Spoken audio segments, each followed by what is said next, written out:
Solution જોઈશું. तो शुरू करिए सर्वप्रथम अभ्यास थी. प्रश्न नंबर 1. प्रश्नों के उत्तर दीजिए. पहला सवाल, इंसान को बांटने का अर्थ क्या है? उत्तर, इंसान को बांटने का अर्थ है सभी मनुष्यों को समान दृष्टि से न देखना. आज ऊंच नीच, जाति पाति, गोरा काला आदि भेद कर लोगों में अलगाव की भावना पैदा कर दी गई है. सभी मनुष्यों के रक्त में एक जैसी लालिमा तथा उनमें एक जैसी भावनाओं की अनदेखी कर केवल उनके बाहरी स्वरूप पर ध्यान दिया गया है.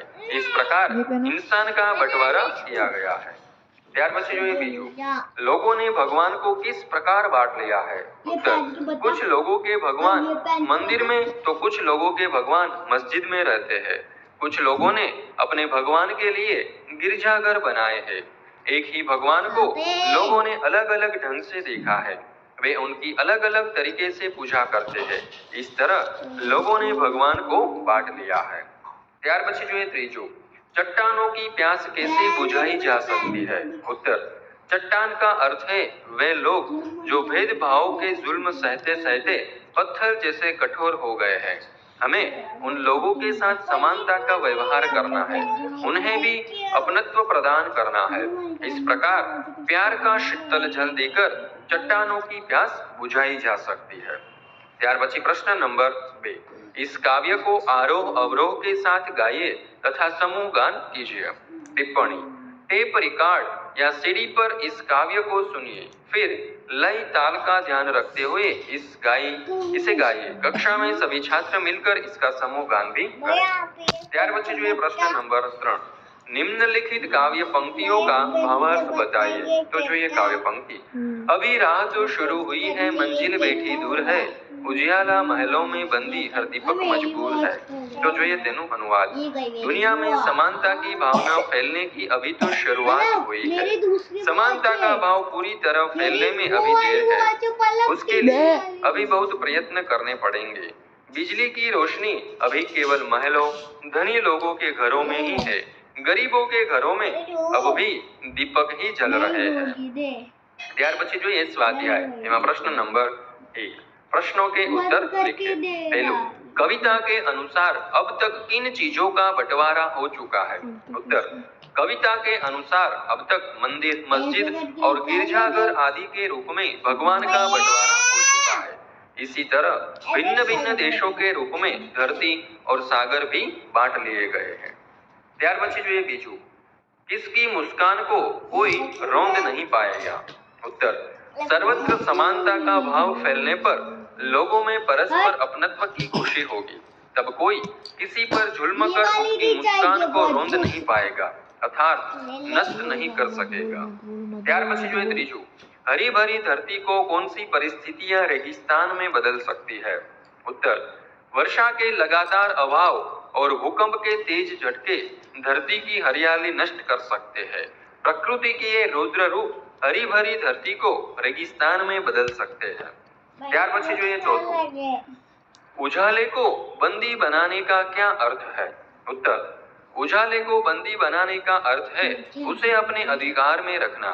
इसलिए बिजली की रोशनी अभी धनवानों के घरों में ही दिखाई देती है, गरीबों की झोपड़ियों में नहीं. ત્યાર પછી જોઈએ પાંચમો સવાल, यह कविता हमें क्या संदेश देती है? उत्तर, यह कविता विश्व के लोगों को सभी तरह के भेदभाव भूलकर मेल मिलाप से रहने की सीख देती है. इस प्रकार यह हमें विश्व बंधुत्व का संदेश देती है. ત્યાર પછી प्रश्न नंबर 2. निम्नलिखित शब्दों को शब्दकोश के क्रम में लिखिए. तो जो प्यासी, आंगन, सागर, इंसान, वितान, ऊपर, रेगिस्तान, मंजिल, घाटी, गिरजाघर, मुस्कान, चट्टान, उदास, बंदी वगैरह જેવા શબ્દો આપેલા છે. તો જોઈએ આપણે તેને શબ્દકોશના ક્રમમાં ગોઠવીને. તો સર્વપ્રથમ આંગન, ત્યાર પછી इंसान, उदास, ऊपर, गिरजाघर, घाटी, चट्टान, प्यासी, बंदी, मंजिल, मुस्कान, रेगिस्तान, वितान અને सागर. ત્યાર પછી प्रश्न नंबर 3. आज के इस आधुनिक परिवेश में संयुक्त परिवारों की जगह एकल परिवार ने ले ली है. एकल परिवार के पक्ष विपक्ष पर कक्षा में चर्चा कीजिए. शिक्षक कहते हैं, आज संयुक्त परिवारों की जगह एकल परिवारों में हवा चल रही है। सुभाष, तुम इस बारे में क्या सोचते हो? सुभाष कहते हैं, गुरुजी, समय के अनुसार जो परिवर्तन होते हैं वे अच्छे ही होते हैं। आज संयुक्त परिवार बूढ़े व्यक्ति की तरह ही बूढ़े और अनुपयोगी हो गए हैं। प्रशांत कहता है, गुरुजी, संयुक्त परिवार बरगद के वृक्ष की तरह होते हैं। उनका महत्व न समझने वाले ही उनकी बुराई करते हैं। सुरेश कहता है, गुरुजी, हमारा परिवार एकल परिवार है। पिताजी, माँ, दीदी और मैं, बस ये 4 जन ही हमारे परिवार के सदस्य हैं। घर में बड़ी शांति रहती है। जब हम संयुक्त परिवार में थे तब रोज आपस में झगड़े होते थे। पुरुष खर्च के बारे में और महिलाएं काम के बारे में झगड़ती थी। हम शांति से पढ़ भी नहीं सकते थे, इसलिए मैं तो एकल परिवार ही पसंद करता हूँ। कमल कहता है, गुरुजी, मैं भी प्रशांत की बात का समर्थन करता हूँ। जब मेरी माँ बीमार हो जाती है तब मुझे बहुत काम करना पड़ता है। ब्रेड खाकर ही काम चलाना पड़ता है। पिताजी शाम को आते हैं तब खिचड़ी बनती है। यदि संयुक्त परिवार होता तो दादी या चाची के हाथ का खाना हमें मिल सकता था। सुमन कहता है, गुरुजी, एकल परिवार में बच्चे बिगड़ जाते हैं। हमारे पड़ोस का लड़का माँ बाप के न रहने पर इंटरनेट पर वह सब कुछ देखता है जो उसे नहीं देखना चाहिए। बच्चों के चरित्र को बिगाड़ने में एकल परिवार जिम्मेदार है। राजेश कहता है, गुरुजी, हमारे पड़ोस में संयुक्त परिवार है। कोई बीमार होकर अस्पताल जाता है तो बारी बारी से घर के सदस्य उसकी देखभाल करते हैं। क्या एकल परिवार में यह संभव है?